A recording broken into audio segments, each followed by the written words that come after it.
दर्शन करावं. जोरदार टाळ्या वाजवायच्यात आपण सगळ्यांनी.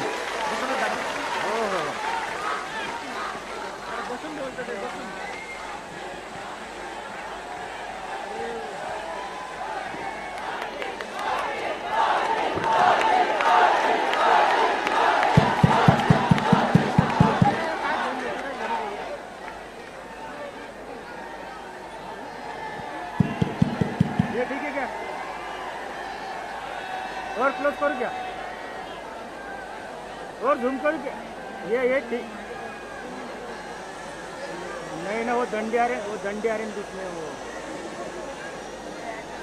व्यासपीठावरच्या खाली वा सगळे मागचे.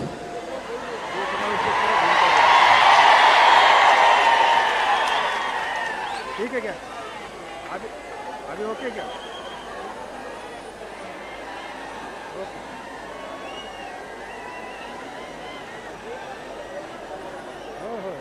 हिंदवी स्वराज्याचे ये हिला मत रे आधा ये ट्रायपॉड घालू नका सगळे खाली संस्थापक राजे छत्रपती शिवराय, राजमाता मासाहेब जिजाऊ, धर्मवीर छत्रपती संभाजीराजे, थोड़ा वाइट महाराष्ट्राची ये हालू नका रे आडे धाकटी पंढरी, श्री क्षेत्र नगर नारायणगडाच्या चरणी अभी ठीक है क्या त्रिवार नतमस्तक होतो. आपल्या नारायणगडाचे मठाधिपती ये ऐसा रखो क्या ये लाइट बंद कर हां प्रेममूर्ती गुरुवर्य इसको लॉक कर देता मैं ये हालू नका शिवाजी बाबाजी यांच्या चरणी नतमस्तक होतो. बंकट स्वामी मठाचे मठाधिपती महंत गुरुवर्य श्री लक्ष्मणजी बाबा मेंगडे यांच्या चरणी नतमस्तक होतो.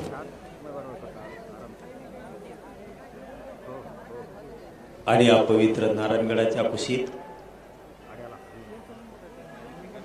जमलेल्या राजकीय सामाजिक शेतकरी सर्व माझ्या बांधवांना मानाचा जय शिवराय.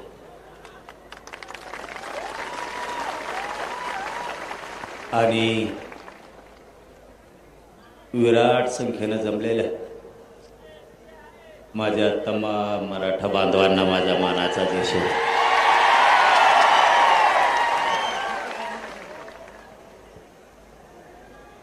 आज खासदारांपासून आमदारांपर्यंत सगळेच बांधव या पवित्र नारायणगडाच्या कुशीत येऊन तुम्ही तुमचं मोठेपण सिद्ध केलं, त्याबद्दल तुमचं सगळ्यात अगोदर धन्यवाद. मला मायबापावर लई त्रास होतो बोलाय. आपला गड नगद आहे म्हणून ताकद मिळते. जशी मला मिळाली तशी माझ्या शेतकऱ्याला पण मिळावी. लय वेदना आहेत, शरीरात लय त्रास आहे. मी तुम्हाला एक गोष्ट सांगितली होती, आठवत असलीत बघा. एक 5-6 महिन्यापूर्वी तुम्हाला मी एक गोष्ट सांगितली होती, प्रत्येक माणसाला सांगितली होती की मी थोड्या दिवसाचा पाहुणा आहे.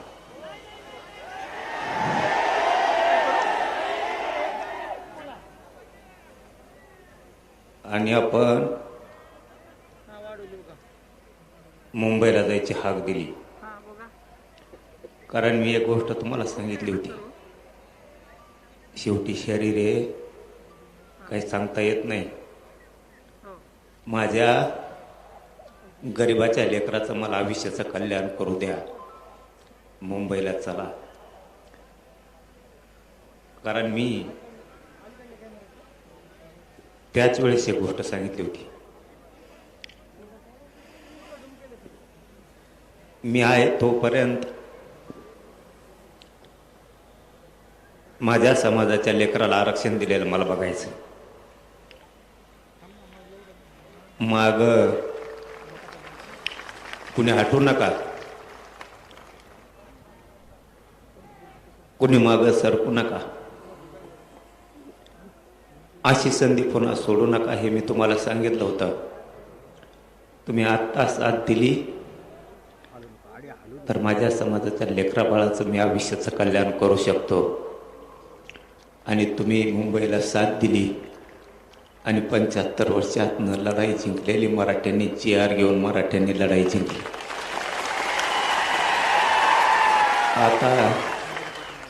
आता मला चिंता नाही. मी आता थोड्या दिवसाचा पाहुणा असो किंवा लय दिवसाचा, मला त्याची चिंता राहिली नाही आता. कारण जे जीवनात येऊन जे सिद्ध करायचं होतं ते मी केलंय.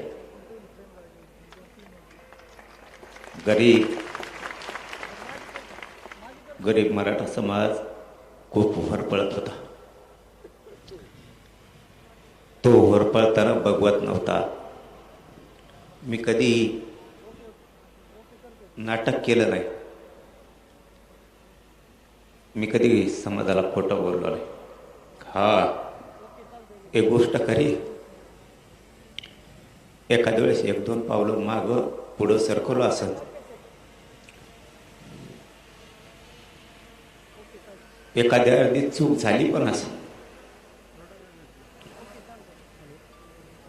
पण मला दिसत होतं समाज लय तरफडतोय. लेकीवाळी पोराबाळ जर मोठे करायचे असले तर शेतीबरोबर त्याला आरक्षणाचा आधार देणं गरजेचं आहे. आणि रात्रंदिवस तुटून पडलो. माझ्या समाजाचा हट्ट होता, इच्छा होती, त्याच्या लेकरा बाळाला नोकरीपासून शिक्षणापासून लांब राहायला लागू नये. त्याने केलेलं कष्ट त्याच्या डोळ्यात देखतात. या 6 करोड मराठ्यांचे लेकर सुखी समाधानी राहावेत.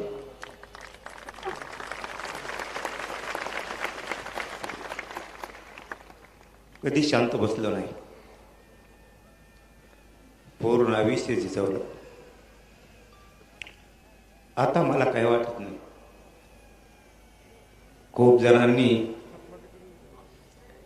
सातारा संस्थान म्हणजे पश्चिम महाराष्ट्र आणि हैदराबाद गॅजेट म्हणजे मराठवाडा, इथला जर मराठा आरक्षणात गेला राज्यालाच नाही तर देशाला येडा टाकायची ताकद या मराठ्यात आहे म्हणून मिळू देत नव्हते. आपले आणि दुसरे तर विरोधात गेले हो. आपल्याने पितूर नको व्हायला होतं. झाली असं नाही कधी चूक, पण जीव येऊ धरणीला टेकला तरी माग हटलो नाही हे त्यांनी फितुरांनी समजून घ्यायला पाहिजे होतं.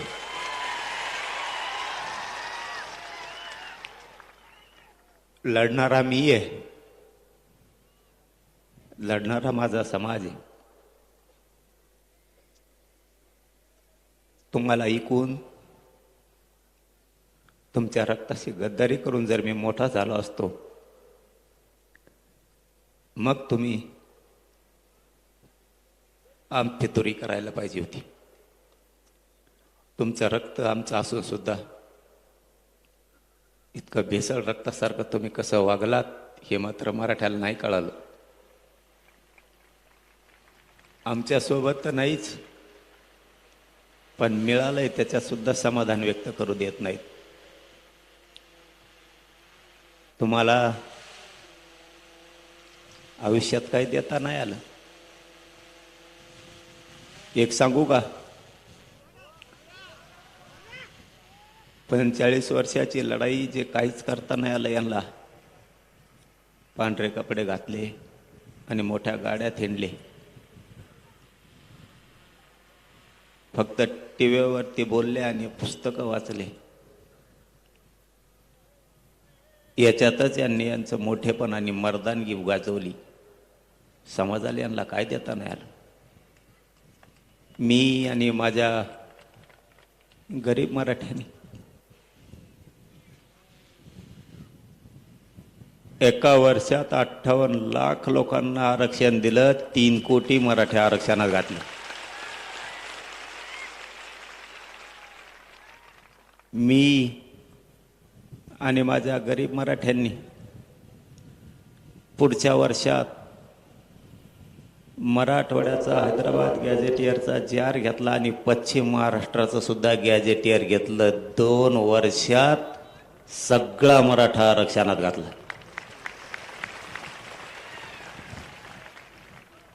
आणि जे खरं सांगतो तुम्हाला, पटवून घेत जा, पोरं आपल्याला मोठे करायचे. नाव ठेवणाऱ्याला लेकरं बाळ नाही मोठे करायचे. आपले लेकरं बाळ आपल्याला मोठे करायचे. जे मिळालंय ना ते पण खूप मिळालंय. गावाचे गावं निघायला लागले, राहिलेले निघतील. समाधानी राजा, ओताळं वागायचं नको. कुणीतरी सांगायचं सगळंच पाहिजे. आपल्याला मग लोक सगळंही मिळून द्यायनात आणि थोडं थोडं पण मिळून द्यायनात. मी आणि माझा समाज आम्ही बरोबर आमच्या पद्धतीला जाऊन डावत टाकून सगळ्यांच्या मुटक्यावर पाय दिलेत. थोडं हुशारीने चला. खाताना विचार करा, गरम आहे का गार झालंय. नको बरं, समाज डुबल असं वागायला नको. आपण दसरा मेळाव्याला जमतो, सभाला जमतो, आंतरवालीत जमतो, मुंबईत जमतो, मजा म्हणून नाही. सांगितलेला तुम्ही विचार सांगितलेला मी जपून ठेवायचा आणि मी सांगितलेला तुम्ही जपून ठेवायचा, तरच मोठे होत नाही तर काय अर्थ नाही.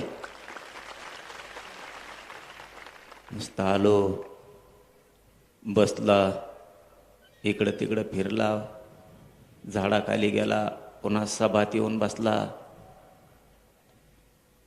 मराठ्यांनी चतुर हुशार व्हायचं, टंगळ मंगळ बंद करायची, बावचाळ्यावनी वागायचं बंद करायचं. लई समाज पुढं न्यायचा. एक शब्द सांगतो तो आज पक्का घेऊन जायचा इथून. मराठ्यांनी यापुढं शासक बनायचं आणि प्रशासक पण बनायचं.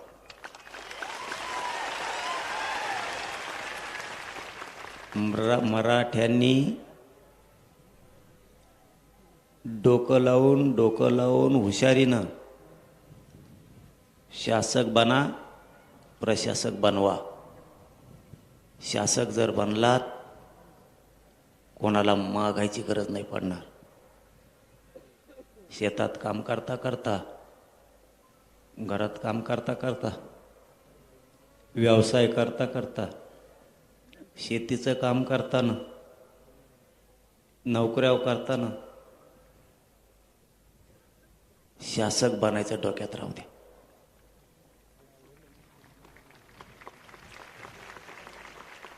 तुमच्यावरती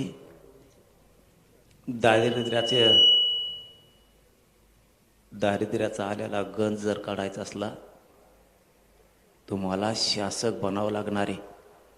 कुणी डोक्यावरून हात फिरेला, कुणी हातात हात दिला, कुणी चहा पाजेला म्हणून आपण मोठे नाही होणार.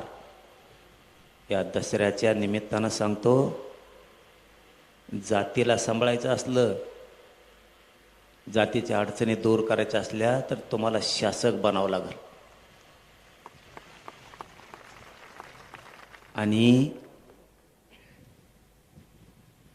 प्रशासकही बनावं लागेल. प्रशासनात एवढी ताकद आहे, दादा जरी असला तरी हात जोडून प्रशासनासमोर उभं राहावं लागतं. दादा दादा त्याला प्रशासनापुढे हात जोडून उभा राहावं लागतं. राजकीय नेता असला तरी हात जोडून उभा राहावं लागतं. गुंडा असला तरी राहावं लागतं. 2-3 उदाहरणं सांगतो. तुम्ही जर PSI बनलात त्याला प्रशासन म्हणायचं.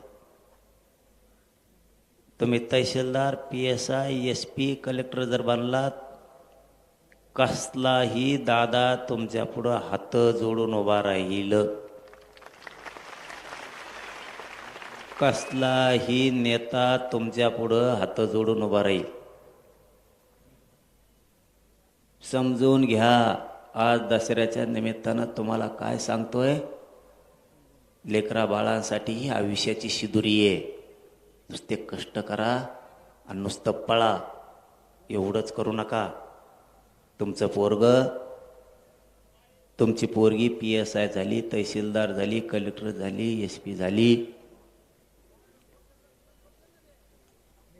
मोठा वकील झाली, न्यायाधीश झाली, मोठा डॉक्टर झाली, मोठा इंजिनियर झाली, मोठमोठाल्या पोस्ट आहेत त्याच्यात अधिकारी झाली. तुमचं पोरगं पोरगी CIDत गेली, SITत गेली, SCBत गेलं. प्रत्येक क्षेत्रात जर आपलं लेकरं गेलं ना, तर या गरीब समाजाला बसायला आधार होईना. ऑफिस एखादं बसायला आधार.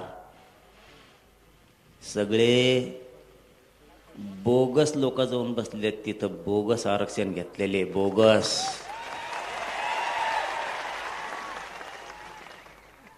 हाय का डोकं ठेप्याल तुमचं? लोक जातीचं काम करायचं असलं,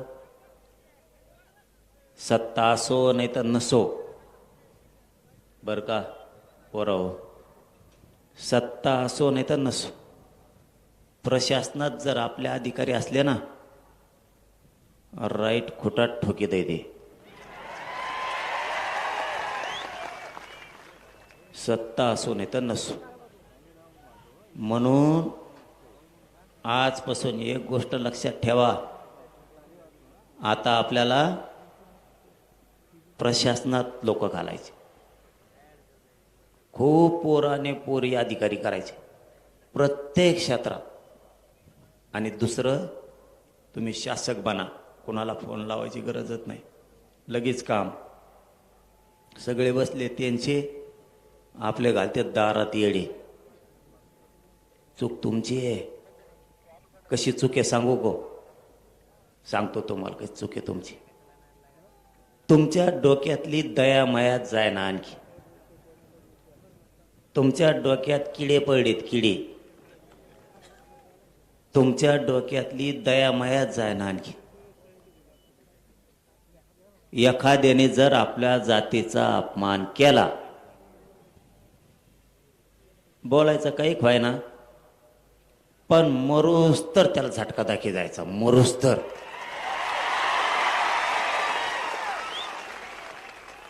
त्याला म्हणायचं जातवान मराठ्यांची अस्सल अवलाद. त्याला वाटलं पाहिजे संगत हिंडत आहे हे माय घाल.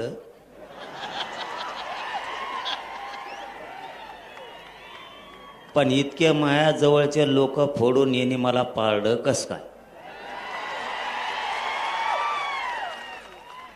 तुम्हाला कडवट बनावं लागन. एक उदाहरण म्हणून सांगतो बाबा, मी बंद करतो थोड्या वेळात. आता बोलू का? शेतकऱ्याचं राहिलं आणखीन. नारायणगडावर देशातला ऐतिहासिक दसरा मेळावा असा आहे की त्याने शेतकऱ्यासाठी लढ्याचे निर्णय घेतले. ते पहिला दसरा मेळावा आहे.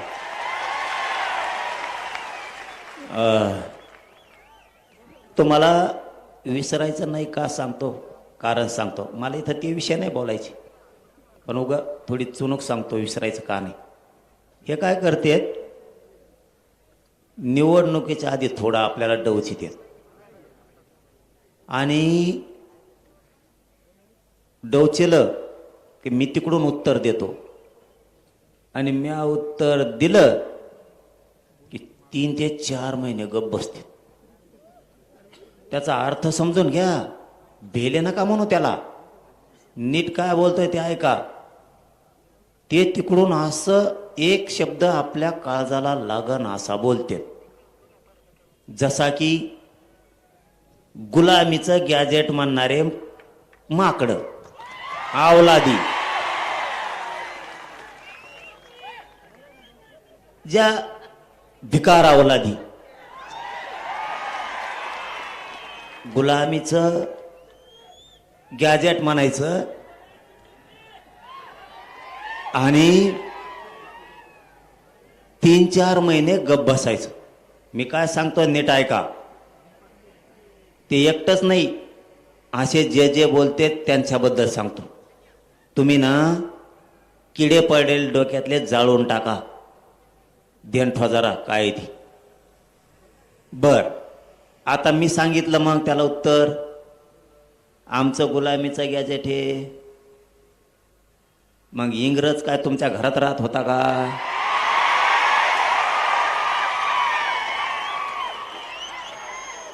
तुमच्या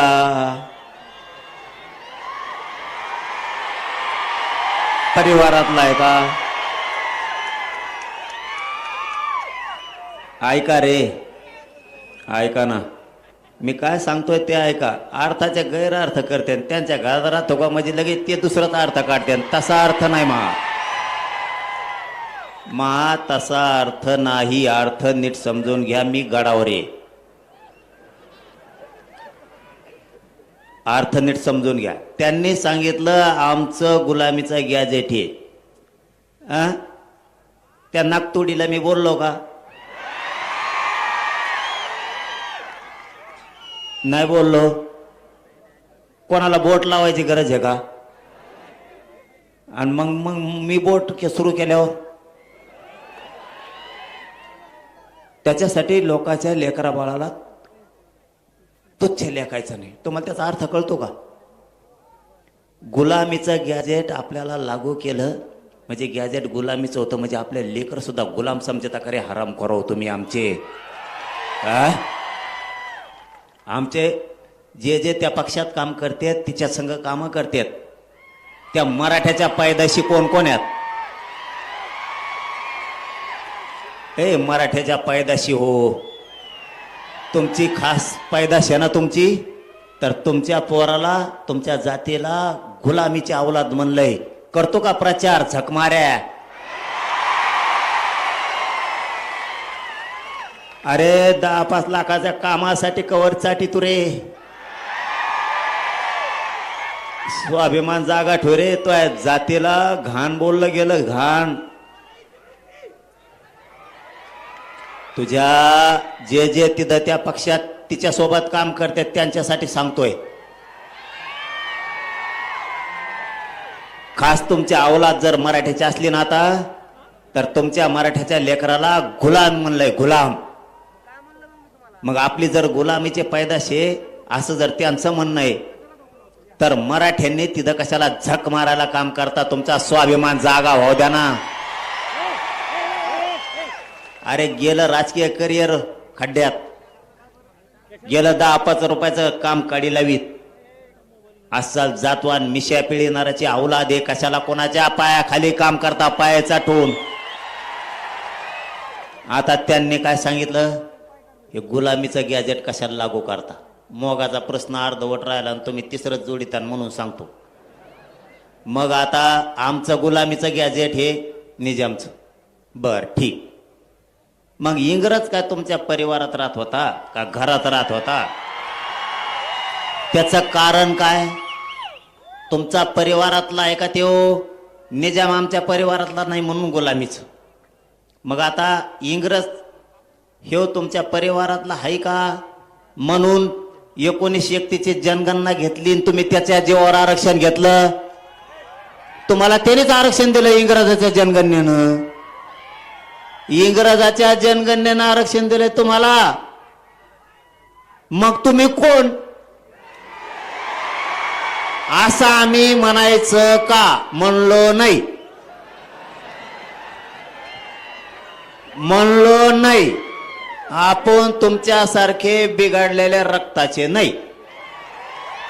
म्हणलो नाही, म्हणणार नाही. म्हणायचं का असं म्हणलो नाही. तुम्ही डायरेक्ट म्हणले आम्हाला, पण आम्ही म्हणायचं का म्हणलो. बर, याच्या पुढं जाऊन आम्ही असं म्हणलो का की बाबा आमचं गुलामीचं गॅजेट हे, मग तिकडं राजस्थानला अकबर बादशाहकडून पळून आलात आणि इकडं तुम्ही निजामाची चाकरी करायला लागलात. आम्ही असं म्हणायचं का? म्हणलो नाही तर म्हणलो नाही. ए भेद फेत नसतो हा. ती शहाणपणा शिकायचा नाही. गप बसलेलो आहेत म्हणून गप आहेत. तुम्ही फक्त फेसबुक व्हॉट्सअपला लिहू शकता. ज्या दिवशी सुरू होईल ना त्या दिवशी तुम्हाला बी कळन. काही बोलता माझ्याकडे नीट करायची ताकद आमच्या मराठ्यात आहे. काही बोलता. आम्ही म्हणलो का तुम्ही राजस्थानला होते, तिकडं बादशाह अकबर होता आणि त्याने लय ठोकलं दांडकीने तुम्हाला, मग पळून इकडं महाराष्ट्रात आलात.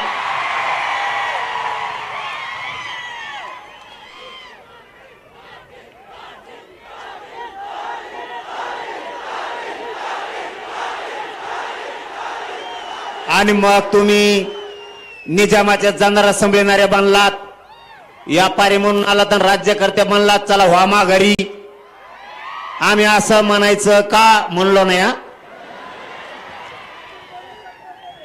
अरे ग बाई, लय बोलता येतं सगळ्याला, मापात राहा.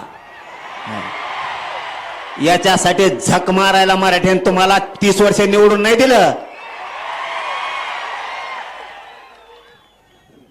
याच्यासाठी निवडून दिलं होय 30 वर्ष. तुम्ही असे पान उतारे करो आमच्या अवलादीचे. आणि आता काय करणार हे सांगतो तुम्हाला, नीट ऐका. आता मी म्हणलो, ते म्हणले निजामाचं गॅजेट हे, निजामाचं गॅजेट गुलामीचं ते म्हणे गुलामीचं गॅजेट आहे. मी सांगितलं तुमचं सुद्धा इंग्रजाचं आहे, तेव्हा गुलामीच होती, तेव्हा कुठं स्वातंत्र्य होतं असं बोललो. आता तेवढं काळजावर बाण हाणला बरं का आपल्या. तुम्हाला डोके किडे जे पडले म्हणलो तुमच्या डोक्यात, ते सांगायलो ते किडे मारून टाका लवकर. किडे तुमच्या डोक्यातले हे काय करतात, हळू जिवारी वार करतात आपल्या. आणि मी बोललो का 2-3 महिने गप बसतात. आपल्या लोकाला काय वाटतं माहिती आहे का, जाऊ दे रे, चुकलं असं काय होतं बोलतानी, आता नाही बोलणार इथून पुढं. अरे हे बदलणारच नाहीत. त्याच्यामुळं दया माया थोडी कमी करा. जे ज्याला मराठ्याचं तिकडून उभा राहीन खप पाडायचे. तवा ह्या आपल्या बी जाती नीट राहत्या, तवा आपले बी नीट वागत आहेत, तवा हे हुजरेगिरी करायचं बंद करतात. आणि जेव्हा आपण पाडायला सुरू करतो ना, तेव्हा ते मराठ्या संग नीट वागायला सुरू करते. कळाला डाव ते आपल्याशी. अरे आपल्या लेकरा बाळाला डायरेक्ट म्हणले राव, गुलामी, आपल्या लेकराला डायरेक्ट गुलाम म्हणलं गेलं, त्याचा अर्थ असा होतो. आणि मग तुम्हाला लेकरा बाळापेक्षा मोठे ते आहेत का? म्हणून गपजारी बसले ते आपल्या मीडियात बोलतात जाहीर, आणि लोकात म्हणतात चुकलं बरं का, इथून पुढं नाही बोलणार. मीडियाने ऐकलं ते, आणि मग लोकात बोलून काय करतो, मीडियात म्हणा मग सोडून देतो आम्ही. हे जिवारी वार करतात, कळून देत नाहीत. तिसरा मुद्दा 2 सांगितले, शासक बना प्रशासक बनवा. दुसरा सांगितला ह्यो, इथून पुढं जो बोलन त्याला सोडीत जायचं नाही. तिसरा मुद्दा लय महत्वाचा आहे. कधीच आजपासून ओबीसीला दोष द्यायचा नाही. बघा डोक्यात उजाड पाडून घ्या. आपण काय करतो, एक जरी नेता बोलला तरी आपण म्हणतो ओबीसीचे नेते घाणे. ओबीसीचे नेते नाही, याच्यात ओबीसीचा काही संबंध नाही. समजा माळ्याचा सगळ्या दोष आहे का? काही सगळ्या माळ्याचा दोष आहे का? ते सगळ्या भाव चालल्याला जाऊनच आहे.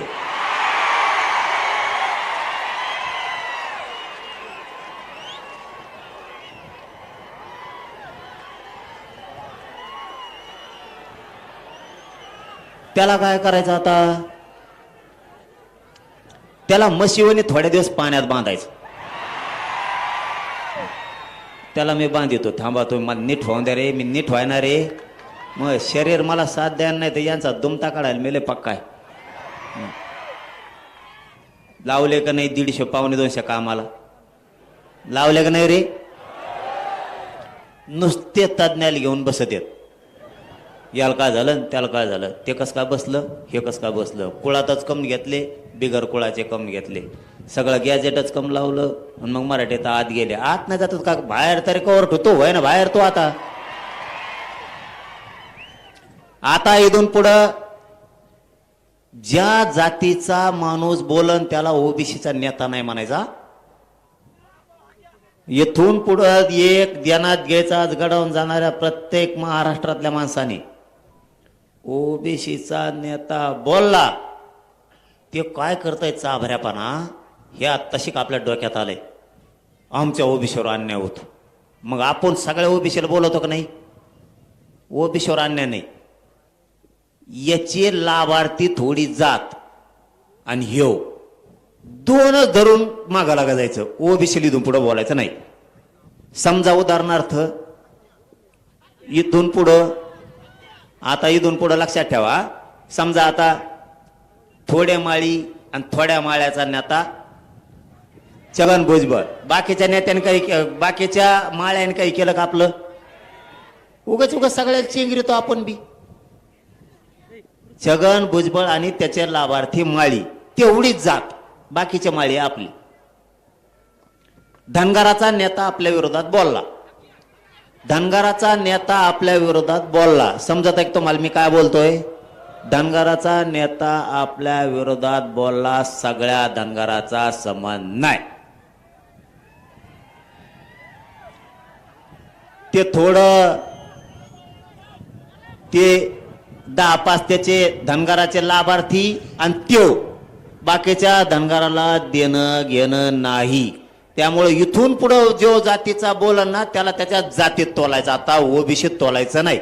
म्हणजे बाकीच्या ओबीसीचा बिचारे लवार, कुंभार, ढोवार काय जे असते, धोबी, परी, नावी, जेवढे या उगाच उगाच गव्हासारची किडे रागडच कामी नाही. आणि सगळ्या ओबीसीचा फायदा 2-3 घेतात, ही एक लक्षात ठेवा. एक आता चौथा मुद्दा सांगतो. आपल्याला 7-8 दिवसापूर्वी विखे पाटील साहेबाचा फोन आला आणि त्यांनी सांगितलं की बाबा तुम्ही दसऱ्याला आंदोलन डिक्लेअर करणार आहे हैदराबादच्या गॅजेटसाठी आणि सातारा संस्थांसाठी. मी नारायणगडातल्या सगळ्या बांधवाच्या साक्षीनं सांगतो,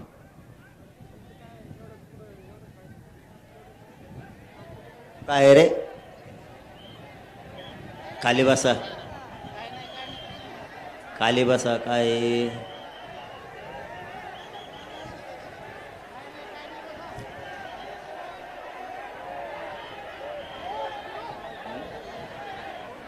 काय रे करायचं सुरू? शांततेनं ऐका. एक 15-20 मिनिटात सगळं उरकून घेऊ आपण. 15-20 मिनिटात सगळं उरकून घेऊ. शांत राहा. लय महत्वाचे विषय. आणि मग विखे पाटील साहेबाचा फोन आला.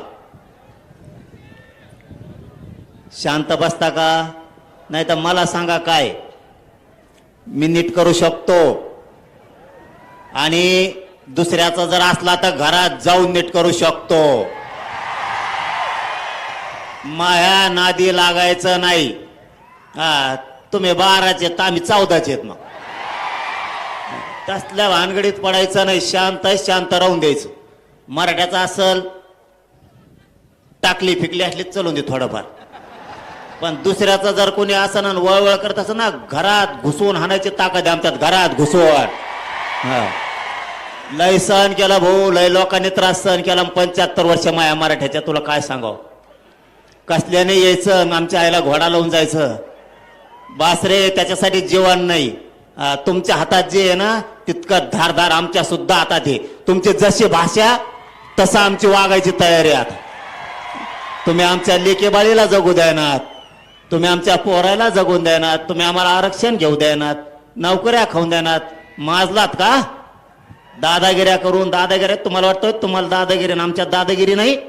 आमच्या तुमच्या ताकद आमच्या टंगडीला फिरून दगडावर आपटायची तयारी आहे. ते बाकीचे नाटकं फक्त शिकायचे नाही. मला वाटतं नको, समाज मोठा आहे, मागा लागला, आखाडणार नाही म्हणून मी आपलं गप गप गप गप घेतोय. हे बुळबुळ इत्तड भर मुठभर नाही तर, आणि बुळबुळ बुळबुळ बुळबुळ. आम्ही जाऊ द्या म्हणतो. आपला एखाद बार डोकं जरी फुटलं तरी आपण म्हणतो जाऊ द्या. त्यांना वाटलं भेट येतच, भेट येत नाही भाऊ. फुटाण्याला सुद्धा सापडायचं नाही तुम्ही फुटाण्याला. मला उगाच जे नाही बोलायचं ते बोलायला लावू नका. विषय चालला, विखे पाटील साहेबाचा फोन आला. त्यांनी सांगितलं पाटील दसरा, तुम्ही म्हणला दसऱ्याला ये. मला संडासच लागल्यावर झालंय. मुंबईत गेल्यापासून असा धाक पडलाय. अर्ध मंत्रालय मुंबईच्या बाहेर गेलतं. म्या बळस बळस बळस धाडस लावून कॅबिनेटदारच्या हातात हे, आणि त्यो JR कॅबिनेटनं काढलेला आहे. कुठला JR काढताना कॅबिनेटला काढावा लागतो. आणि एखाद्या जर उपसमितीने काढला, उपसमितीला अधिकार आहे का नाही काढायचा हेही बघावं लागतं. जर उपसमितीला एखादा JR काढायचा अधिकार आहे तर ते कॅबिनेट असायला लागतेत. उपसमिती सगळे कॅबिनेट आहेत. त्यामुळं विखे पाटील साहेबांनी सांगितलं, पाटील गावागावातल्या समित्या नियमाच्या राहिल्या, थोडं शिबिर पण घ्यायचे राहिले, त्यांना सविस्तर सांगायचं. काही अधिकाऱ्याच्या लक्षात येत आहे, काहीच येत नाही. म्हणलं ठीक आहे, खरं सांगा फक्त. म्हणलं मी माया मराठ्याला नारायणगडावर बोलत. ते म्हणले फक्त एक अतिवृष्टी JR प्रमाणे मराठ्यांना आरक्षण दिलं जाईल. ठीक आहे म्हणलं, मग म्हणू का मीडियात? ते म्हणले म्हणा. माझं असं म्हणणं आहे, आपण आता डिक्लेअर करणार होतो तर काबू महिना 15 दिवस जमन का? म्हणले ते गॅजेट प्रमाण देतो. आणि तुम्हाला काम सांगतो आता, ए कुंकड हिंडाता रे, आयला माय आता चालय नाही रे. तुम्ही कुठं हिंडाता रे, कुठं चालले? काय याची नुकती केली तिकडं, काय वास यायला तुला? बाबानी नगद ईद नगद, नारायणगडावर नगद ये बोलता यायला लागलं मला. मला चालता उठता येत नव्हतं. संभाजीनगर पासून डोळ्याला धारा होत्या माझ्या थोडी दिवस. तर इथं लय शक्ती अपार बाबा, इथं सोपं नाही. इथं जर खोटं केलं ना कार्यक्रम होतो भाऊ माणसाचा. इथं नगद आहे, इथं लई येडेवून करीत जाऊ नका. माय हात जोडून तुम्हाला विनंती आहे. गड म्हणला असं आपण म्हणायचं, हा बाबा तसंच नगद आहे नगद. आणि आपली प्रतिष्ठान आपली इज्जत आपणच वाढायची रे भावा हो. आपल्या गडाची इज्जत आपणच वाढायची. रुसायचं नाही, फुगायचं नाही. रुसलं तरी बाबाकडे यायचं, सांगायचं मी तुमच्यावर रुसलो. मग तुमचं पटलंच नाही, बाबाजवळ पायावर जायचं आणि बाबा सांगायचं मी रुसलो. आणि बाहेर जाताना म्हणायचं रुसा सोडून दिला, सोडून दिलं म्हणायचं मी दाटून रुसलो होतो. उलशी वागायचं शिका, वागावं लागन. सांगतो तुम्हाला, गॅजेटियर प्रमाणे द्यायला तयार आहेत. असं त्यांनी सांगितलं. पण तुम्हाला एक काम सांगतो तेवढं करा. महाराष्ट्रात सारखे आडनाव असणारे लोक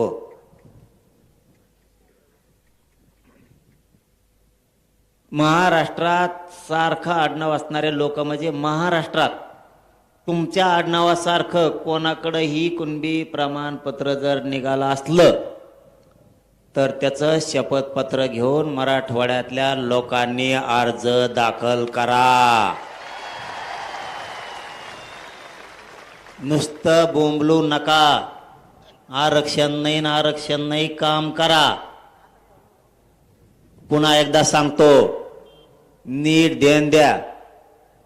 ऐ मागचे काय बुळबुळ करता रे? हालू नका. काय उपयोग आहे मुंबईला जाऊन? काय बा मुंबईला तुमचं आता काय सांगावं तुम्हाला.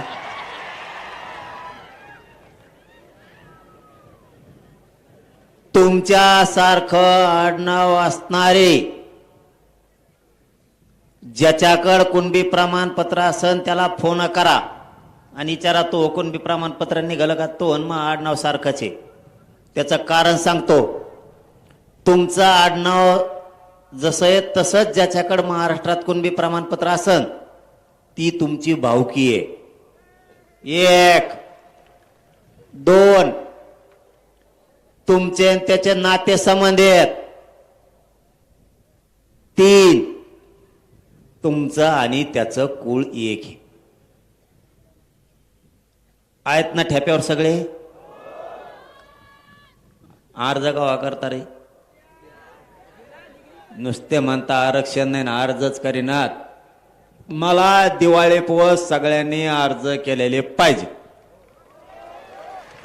आणि जर त्यांनी नाही दिलं तुम्ही अंतरवाली लिहा.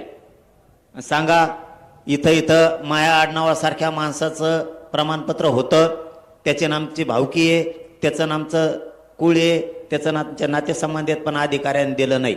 मी जाणन तेव्हा अधिकारी जा. प्रतिज्ञापत्र लिहून घेताना हेच तर महत्वाचं आहे. का उपयोग आहे मग? प्रतिज्ञापत्र लिहून घेताना ज्या माणसाकडं कुणबी प्रमाणपत्र आहे तुमच्या आडनावासारखं त्याच्या कोण प्रतिज्ञापत्र लिहून घ्या की हा म्हणजे कुणबी प्रमाणपत्र ज्याच्याकडे त्याने लिहून द्यायचं, हा माझा भावकीतला आहे, हा माझ्या कुळातला आहे, हा माझ्या नातेसंबंधातील आहे.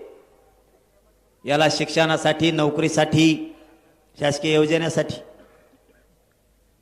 माझ्या कुणबी प्रमाणपत्राच्या आधारे याला कुणबी प्रमाणपत्र देण्यात यावं. कारण तो तुमच्या भावकीतला झाला, कुळातला झाला, नात्यातला झाला. चांगलं आणखीन दुसरा कोणाकोण विचारून सुद्धा प्रतिज्ञापत्र चांगलं करून घ्यायचं आणि अर्ज सादर करायचे. स्थानिक चौकशी अहवाल प्रत्येक सेतू केंद्रावर. गरीब लोक समजून घ्या, गरीबाला काय करावं कळाना. स्थानिक चौकशी अहवाल म्हणून एक अर्ज आहे सेतू केंद्रावर, तो काढून आणायचा. त्याच्यावर जे कागदपत्र आहेत ते सगळे कागदपत्र जमा करायचे. ते कागद घेऊन तहसीलदारकडे जायचं आणि तहसीलदारला सांगायचं महा कुणबी जात प्रमाणपत्र निघण्याचा अर्ज भरून घे. तो म्हणून कागदपत्र आधी अर्ज देतो आणि कागदपत्र घेऊन ये. त्यानं म्हणायचं अर्ज देतो नाही, कागदपत्र घेऊन आलोय, अर्ज भरून घे आणि प्रमाणपत्र दी. कळालं आता? मोकळं. आता ह्यो मुद्दा क्लिअर झाला. आता राहिला मुद्दा शेतकऱ्याचा. माझं सरकारला जाहीरपणानं सांगणं, 1 मराठवाड्यात आणि मराठवाड्याच्या लगतच्या जिल्ह्यात ओला दुष्काळ जाहीर करा. त्याशिवाय माघार नाही. हे काम करायचंय दिवाळीच्या आत. सरकारनं हे काम दिवाळीच्या आत करायचंय. दुष्काळ, ओला दुष्काळ जाहीर करायचा. 1 70,000 रुपये शेतकऱ्यांना हेक्टरी भरपाई द्यायची कॅश. पिकं जळाले ना पाण्याने 70,000 रुपये हेक्टरी कॅश द्यायची. मुद्दे झाले 2. मनोज जरांगे बोलतो ते करतो हा, त्यामुळे तुम्ही मुद्दे ध्यानात ठेवा. आता तुम्ही समजायचं आता मात्र शेतकऱ्यांची खरी फाईट सुरू झाली. हा, आता समजायचं तुमच्या पदरात पडलं. आरक्षण पडलं का नाही? आणि मी म्हणलेलं हे पडलंच म्हणून समजायचं. फक्त आता तुम्ही नीट डोकं लावून ऐकायचं आणि वेळ द्यायचा. वेळ देणार का? पहिला मुद्दा सांगितला, दुष्काळ ओला जाहीर करायचा दिवाळीच्या आत. दिवाळीच्या आत 70,000 रुपये हेक्टरी द्यायचे. कुणाला? शेतकऱ्याला पण सरसकट. सरसकट कुणाला? ज्यांचे शेत वाहून गेले नाही त्यांना.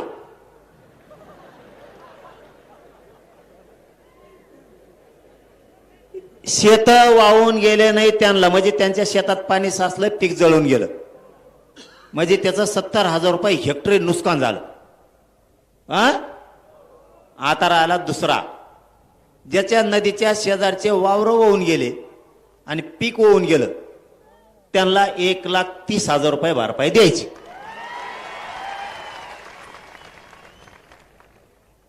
आपलं असंच असतंय. तज्ज्ञ नाही ना, अभ्यासक नाही, कोण नाही. त्या अभ्यासक भंगार सगळ्या दुनियाचे कुंकड काही सांगत येत आपल्या आपल्या हिशोबाने बरं गरीबाला मिळत. तज्ज्ञ नको ना, अभ्यासक नको, तिकडंच पुस्तकं नालीत वाचित बस म्हणा वाड्यात. ज्याचं शेत वाहून गेलं आणि पीक पण त्याच्या बरोबर गेलं त्याला 1,30,000 रुपये द्यायचे. हे झाले 2 काम. आणि तिसरं काम, ज्याचे जनावर वाहून गेले, ज्याचा कांदा वाहून गेला, ज्याची सोयाबीन वाहून गेली, ज्याची बाजरीचे खळे होणार होते वाहून गेले, त्याचे सोनं वाहून गेलं, त्याचं धान्य वाहून गेलं, यांना शेतकरी सांगन तसा पंचनामा करून 100% भरपाई द्यायची. म्हणजे घर पडलं, शेळ्या वाहून गेल्या, जनावर वाहून गेले, म्हशी वाहून गेल्या, काहींचे कांदे वाहून गेले, काहींचे बाजऱ्या काढल्या होत्या ते वाहून गेल्या, काहीचे सोयाबीन काढून ठेवलं होतं ते वाहून गेलं, काहीचं सोनं गेलं, घरातल्या भांडे बासनं गेले, मोटरी गेल्या, पाईप गेले, कोठा वाहून गेला, काहींचं भितडं घर वाहून गेले, काहींच्या नळ्या वाहून गेल्या, काहींचे सौर ऊर्जा वाहून गेले. जेवढं वाहून गेलं तितके पैसे एवढे वेळेस द्यायचे. हे झाले 3. हे झाले 3. आता चौथं, शेतकऱ्याचे 15 रुपये कापायचे ठरले ऊसाचे. अजिबात 1 रुपया सुद्धा कापायचा नाही. 1 रुपया कापायचा नाही. याला पर्याय. चौथा मुद्दा सांगतो, ध्यानात ठेवा. आपल्याला आता लढाई करायची. चौथा मुद्दा, याला पर्याय देतो आम्ही. शेतकऱ्याचे ऊसाचे पैसे कापूस तर ज्याला 10,000 रुपये पगार आहे त्याचे 2,500 कापा. ज्याला 20,000 पगार आहे त्याचा चौथा हिस्सा कापा, 5,000. ज्याला 1,00,000 आहे त्याचे 25,000 कापा. ज्याला 2,00,000 आहे त्याचे 50,000 कापा. चौथा हिस्सा कापायचा. त्याला काही गोमीचा पायलांगडा होणार आहे का? पगार फुकटात. हे वावर कुठंतरी हडपिलेला असन, नोकरी म्हणल्यावर कुठंतरी अनाधिकृत सापडीला असन. त्याच्यामुळं हे कापा. कमीत कमी 4-5 लाख तर अधिकारी असतील नोकऱ्यावाले सगळे. 10 लाख. या 10 लाखातच जवळपास 1,000 कोटी रुपये जमा होते. ही एक प्रत्येक राजकीय पक्षाकडं हे करायचा. सरकारला सांगतो, मुख्यमंत्र्याला सांगतो, हो ते पैसे कापायचे नाही. हे नोकऱ्यावाल्याचे पुऱ्याचे पैसे कापा. टोटल 1,000 रुपये ठेवू नका. त्याचे चौथा हिस्सा कापून टाका, शेतकऱ्याला वाटा. इकडे शेतकऱ्याचं कुठं गाबाळ आणतो, त्याचे 5 खायची येळ आली तू कुठं खातो रे? ते जमणार नाही. 1 एकर भर ऊस लावायचा आणि त्याच्यात तुला 15 रुपये द्यायचे. तो जळ काढी लागली काय तिकडं? आणि तो पोराचा टायरच 1 लाखाचं आहे गाडीचं. ही केव्हा ना ती गाडी दुसरा मुद्दा, एका एका पक्षाकडं 1,000 लोक आहेत मराठ्यावर. निवडणुकीच्या दिवशी म्हणतात 500 कोटी दिन येतं तो कंपनी बंद पाडी. आता रोग आला का सरकारला? जेवढे जेवढे व्यावसायिक उद्योगपती येतं, राजकीय लोक येतं, खासदार आमदार येतं, मंत्री येतं, यांच्याकडे प्रॉपर्टी 1,000 कोटीच्या आहेत ना. 1 एकर ऊसावल्याचे 15 रुपये कापी तू कशाला? आता देवेंद्र फडणवीसची प्रॉपर्टी कमी असेल का? कापेवून अर्धी दान शेतकऱ्याला. अजित पवारची कमी आहे का? अजित पवार तिकडे काढी लागली का? त्याचे कापे हो. शिंदे साहेबाकडे काही रोग आलाय का? त्यांची कापे हो प्रॉपर्टी. उद्धव ठाकरेकडे काही कमी पडलं का? त्यांचं कापे हो. शरद पवारकडे पुरी काढीत लागली का? त्यांची कापे हो. काँग्रेसचे येत नाना पटोले, सोनिया गांधी, इंदिरा गांधी, तो कोणचा कोण लाल भडक गांधी, एक दुसरा कोणचा आहे तो त्याची कापे हो. यांजवळ प्रॉपर्ट्या कमी आहेत का? हा, ते आंबाडी, त्याचं तेल मीठ बंद करा ना. सगळं त्याचे पंप येत. त्याला म्हणा एक दिवस तो जे रिलायन्स पंपाचा व्यवसाय येतो, एका दिवसाचा एका पंपावर दिन शेतकऱ्याला. ऊस कुठं कापी तिकडं? आमचा फेसकोट पडे पाणी घालू घालू उसाला ना. आमचं कुठं कापी तू गाच पाण्याला? तिकडं लय मोठं उताव आहे ना. त्या राज ठाकरेकडे काही कमी आहे का? त्याच्या सगळ्या ट्रॅव्हल चालतात, कापे हो त्याच्या. नारायण राणेकडे काही कमी पड असलं त्याला दी ऊसाचे पाचराटाचे, त्याच्या कोण घे. मस्त विखेंकडे येतं, मोहिते घराणे येतं, निंबाळकर घराणे, चव्हाण घराणे, देशमुख घराणे येतं. त्या छग्याला 2-4 पोते भरून द्या पैशाचे. त्याची काडी लागली असली कुठं तर त्याच जवळ नसन तर. इकडे हे निजामी गॅजेट म्हणणारे यांच्याकडे काही असले तर बघा. बोलायला तर लय उतो येतं तोंड तवाच. इकडे दे म्हणा थोडे. आणखीन कोण कोण असले तर ते वगळंटी वार एक तो काँग्रेसचा, त्याच्याकडे काही असले तर बघा. तो 56 कुळे, त्याच्याकडे काही पैसे असते. त्यांनी ते कुट्याची कंपनी तर बंद पाडली. 200 कोटी दिले नाही म्हणून त्याला निवडणुकीला. असे करा ना गोळा. अंबानी कोण करा, टाटा कोण करा, तो आणखीन कोण कोण, तो नाही काही टपोर कोण आहे ते शिंदे साहेबाचे आमदार पळून घेऊन गेलेले ते टपोर.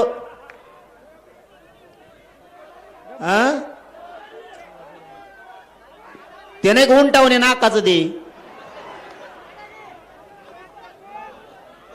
कंबोडा कंबोडा काय नावन कुंकोण आल्यात पायदशी. त्याच्याकडे मारण्याचा पैसा आहे. काढा नाही कंबोडा का काय कोण काढून शिंदे साहेबाची शिटा घेऊन पळून गेलता हो कंबोडा. ते टपोर इमानात बसलं जणून तर काचाच्या बाहेर आलत, इतकं उच्च जणू. हे आमच्या शेतकऱ्याला लुटूस तर ह्या किती कंपन्या येतात. टाटा आहे, ते लय येतात. आता बजाजवाले येतं, आणखीन मरणाचे आलेत ना. यांचे कोण घ्या ना. हे जमतं का निवडणुकीच्या टायमाला पैसे घ्यायला उद्योगपती कोण? हिऱ्याचे माणिक मोत्याचे व्यापारी येतं, आमचे जैन मारडी येतं. मस्त होता आलाय ते हमेशा कवा शिराच वाटीत लोकांना एवढं बार पैसे वाटा म्हणा. आओ पटेल, आओ पटेल, आओ पटेल. पटेल गेलाच उधार घ्यायला तिथं झक मारायला. पाटील पाटलान दिलं 5-5 जणाला उधार घेऊन. बोकांडी टाकलं त्या मारड्याने आमच्या. याचा सकट 3 रुपये शेकडा. आपला म्हणतो 5 होता रे, 3 दिला, 3 दिले. तो थोबाड हाणलं पाहिजे. 3 दिले, 3 दिले. तुम्ही कवा डोकं सुधारणार आहे तुमचं कवा नाही. आता तो एक तो मुसलमानाचा हिरो कोणचा आहे रे, ते टीव्हीला दाखवत होते. ते नंबर 1 ला आलाय पैशाला आता जगात. टरबूज खान, शाहरुख खान. हा, तो देशात नंबरला 1 ला आला. दे ना म्हणा इकडे जरा. हा, हे नाही का जमत मुख्यमंत्र्याला. इतके हिरो येत. यांच्या गाड्या लोक सांगत आहेत एका एकाची 12-12 कोटीची गाडी. हो, आपण लोकांच्या गाडीत बसलो तर ते मध्ये त्याने आलिशान गाडी घेतली. तो तुतार आणलं पाहिजे. आलिशान घेतली, त्याच्या गाडीत बसून आलो म्हणा आलिशान गाडी घेतली काय याची. त्याने जर डिझेल नाही टाकलं मला पैवावं लागेल रिक्षा. यांच्याकडे जर इतकं आहे हे समजून घ्या, ही विनोद नाहीये. इतके मोठमोठे लोक आहेत यांजवळ कंपन्यात, यांच्याकडून सगळे पैसे वसूल करा. 1000 लोक सगळ्या पक्षाकडे, 1000 लोक, 1 कोटी घेतले तर 1000 कोटी रुपये जमा होते एका दिवसात. मुख्यमंत्र्याला जमत नाही का करायला, शेतकऱ्याला द्यायला. हे झाला मुद्दा क्लिअर. एक सांगितलं ओला दुष्काळ, पगार काय देते ते एका दिवसाच आपलंच आपल्याला द्यायला लागले. हे आपल्याला द्यायला. मुख्यमंत्री देवस्थानाला पैसे मागत आहेत, देवस्थान 1 कोटीची मदत करतात. अरे बाबा, तुमच्याकडे काढी लागली का? तुम्हाला दुसरीकडे द्यायला आहेत का? उद्योगपत्याचे कर्ज माफ करायला ते मल्ल्या का खाल्ल्या कोण पळून गेला पैसे घेऊन, ते जमतं का? मग अशा गोष्टी करताना विचार करा. आपला पहिला मुद्दा घ्या, मुद्द्यावर येऊ. हे बस रे, मुद्द्यावर येऊ. तो का बिलाडील का देवेंद्र फडणवीस? तमोक टाक खाली तोंडातली. इतक्या लोकात तमोक खाल्ली होतो का? चाबरा जाऊ नये रे. बर दिसून तरी द्यायचे नाही, कपारा ठेवायची. हे इथं पटांगणाला ठेवली. येणे मुंबईत असंच घाळ केलं मला. कोण मला बाबा पहिले माहीत झालो ते रोडला बॅरिकेड लावायचे पळतं म्हणून. अवघड पट्टे ते, कुठं झेंडे ठोकेले, कुठं नाही कुंकडे नारळ काढले. पुन्हा मुंबई विखे साहेब म्हणले काही काम सांगा, फडणवीस म्हणले काही काम सांगा, पुन्हा मुंबईला येऊ नका. नारायणगडावर खोटा नाही बोलणार. ते म्हणले कवा मुंबईला मराठ्याला आणू नका, आणि जर आणलं तर तुम्ही सोबत येते, तुमचंच ऐकत येत. आणलं तर मात्र तुम्ही या. एक मुद्दा ओला दुष्काळ जाहीर करायला लावायचा. 2 70,000 रुपये हेक्टरी घ्यायचे. 3 ज्याचे शेत रोडच्या नदीच्या कडीचे वाहून गेलेत पिकासहित 1,30,000. संपूर्ण कर्जमुक्ती, सुट्टी नाही, शेतकऱ्यांना मागे सरकायचं नाही, संपूर्ण कर्जमुक्ती. 5वा मुद्दा, ज्या शेतकऱ्यानं विदर्भातल्या, मराठवाड्यातल्या, खानदेशातल्या, पश्चिम महाराष्ट्रातल्या आणि महाराष्ट्रातल्या शेतकऱ्यांनी आत्महत्या केल्यात आतापर्यंत, 20 वर्षात आतापर्यंत आत्महत्या केलेल्या शेतकऱ्याच्या कुटुंबाला शासकीय नोकरी सरकारनं द्यायची. 6वा मुद्दा, शेतीला हमी भाव घ्यायचा, त्याच्याशिवाय आंदोलन थांबवायचं नाही. काहीच गरज नाही कोणाची, आपल्याला जर हमी भाव दिला तर काहीच गरज नाही कोणाची आत्महत्या होत नाही, काय नाही. फक्त आता शेतकऱ्यांना ताईट व्हायला सावध. 7वा मुद्दा, शेतीला नोकरीचा दर्जा द्या. तुम्हाला हे कळलंच नसं आता हे काय. शेतीला नोकरीचा दर्जा द्या म्हणजे तुम्ही म्हणता नोकऱ्या नाहीत, ठीक आहे. जो शेती करीन 10 एकरच्या आतला त्याला 10,000 रुपये महिना सुरू करा. नोकऱ्या नाही तर पोरं काचा शेतात तरी कामं करते 10,000 रुपयांनी. शेतीला नोकरीचा दर्जा द्या. कोणाकोणाला नोकरी लागायचं 10,000 वर हात करा. अगं वा वा वा वा वा वा, अखे मग आहे का नाही चांगली मागणी आपली? शेतीला तुम्ही म्हणता नोकऱ्या नाहीत, शेती कशी ते पोरं नात तरी लागन पोरायला. शेतात काम करायचं त्या पगारामुळं. पोरं शेतात काम करीना, पोरं वावर ऐकायला लागलेत.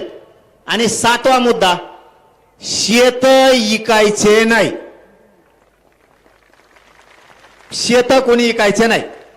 आता हे जर बीड जिल्ह्याच्या बाउंड्रीवरती बैठकीला बोलू किंवा जालना जिल्हा, संभाजीनगर, जळगाव, बुलढाण्याच्या मधी बाउंड्रीवर जर कुठं जागा असेल तर तिथं महाराष्ट्रातले सगळे बैठकीला बोलू, किंवा मग अहिल्यानगर, सोलापूर किंवा बीड जिल्ह्याच्या बाउंड्रीवरती एखादं गाव शोधून तिथं बैठकीला शेतकरी बोलू आणि किती तारखेला आंदोलन सुरू करायचं हे सांग. आधी बैठक घेऊ आणि नंतर आंदोलन सुरू करू.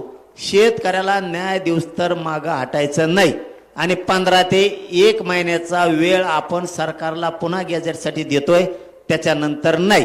आणि मुद्दा शेवटचा, जर सरकारनं गॅजेट हैदराबादचं सातारा संस्थांचं लागू केलं नाही, आणि विशेष सांगायचं राहिलं खासदार छत्रपती शाहूजीराजे महाराज साहेबांना, की मी परवा सरकारला बोललोय, सातारा संस्थान, औंध संस्थान आणि पुणे संस्थानचं जे गॅजेटियर घेतलंय त्याबरोबर खासदार साहेब महाराज शाहूराजे महाराज साहेब तुमच्यासाठी सांगतो की कोल्हापूरचं सुद्धा गॅजेटियर घ्यायचं सरकारनं कबूल केलंय. जर सरकारनं मराठवाड्यातल्या सगळ्या मराठ्यांना दिवाळीपर्यंत आरक्षणात नाही घातलं आणि आजपासून दिवाळीपर्यंत म्हणजे 1 महिनाभर किमान जर शेतकऱ्यांचे प्रश्न मार्गी नाही लावले तर जिल्हा परिषदला सरकारचं एकही सीट शेतकऱ्यांनी निवडून येऊ द्यायचं नाही. याला जोडून दुसरा मुद्दा, शेतकऱ्यांच्या मागण्या दिवाळीपर्यंत मान्य केल्या नाही तर सरकारनं जिल्हा परिषद नगर परिषद निवडणुका घ्यायच्या नाही, नसता बॅलेट आमच्या गावात आम्ही लावून देणार नाही. महाराष्ट्रातल्या सगळ्या शेतकऱ्यांची कर्जमुक्ती केल्याशिवाय, ओला दुष्काळ जाहीर केल्याशिवाय, त्याला मागल 100% त्याचं नुकसान भरपाई दिल्याशिवाय, पीक विमा दिल्याशिवाय आम्ही निवडणुकीची तारीख घोषित करून देणार नाहीत. आणि तुम्ही जर केली तर मंत्र्यांना महाराष्ट्रात सभा घेऊ द्यायची नाही. ठरलं का? आणि गॅजेटचं सुद्धा सोयीला लागल, काळजी करू नका. गॅजेटचं सोयीला लागल, 100% गॅजेटचं सोयीला लागणार, नसता महाराष्ट्रात नेत्याला फिरून देणार नाहीत आपण. त्याची काळजी करू नका. फक्त सगळ्यांनी अर्ज करा आणि दिल्लीला पण जायचंय, काळजी करू नका. दिल्लीला येणार का तुम्ही सगळे? मग सांगतो तारीख दम्मान तुम्हाला, थांबा थोडं. आधी या 2 गॅजेटच्या अंमलबजावणी होऊ द्या, सातारा संस्थान आहे पश्चिम महाराष्ट्राच्या. आणि सगळ्यांना विजयादशमीच्या खूप खूप शुभेच्छा देतो. तुम्हाला दम्मानी गावाकडे जा, मला दवाखान्यात जायचंय, त्याच्यामुळं सगळ्यांनी दम्मानी जा रे बाबा हो. एक जीवाने राहा, एक विचार फुटून देऊ नका, एकमेकाला साथ द्या. जातीला कुठं अडचण आली, जातीच्या मदतीला उभा राहत जा, सुखादुखात जा. शेतकऱ्याच्या मदतीला धान्य कापडा घेऊन जा, तेल मीठ घेऊन जा, त्यांना पीठ मीठ घेऊन जा, त्यांच्याकडे दळायला लाईट नाही येते घेऊन जा. तुम्हाला कपडे देता आले कपडे द्या, हातराय पांघरायचं द्या, एखादा गोणी बाजरी ज्वारी देता आली तर द्या. तुम्हाला जे जे सहकार्य करता येईल, बिस्किट पुडा देता आलं तर शेतकऱ्याला द्या. जात बघू नका, ह्या जातीचा आहे त्याला मी देत नाही असं म्हणू नका. ज्याच्यावर पावसाचं संकट आलंय त्याला सगळ्यांना तुम्ही धान्य द्या, त्याच्यात जात बघू नका. आपल्याला विरोध केला असला तरी पण त्याला माणुसकी जपा, माणुसकी दाखवा. म्हणू नका येणे आरक्षणाला विरोध केला याला मी देणार नाही. आपण शेतकऱ्यात जात बघू नका, सगळ्याच्या मदतीला धावून जा. आणि कुणी आपल्याला किती नाव ठेवलं तरी एक गोष्ट लक्षात ठेवा, सातारा संस्थांची आणि मराठवाड्यातल्या सगळ्या मराठी आरक्षणात जेवस तर कोणाला बोलू नका. तुमचा अपमान केला तरी सहन करा, तुम्हाला शिव्या दिल्या तरी सहन करा, सांगितलेला शब्द ध्यानात ठेवा. शांत राहा. जे लय वचवच करताय, मराठवाडा आणि पश्चिम महाराष्ट्र आरक्षणात गेल्यावर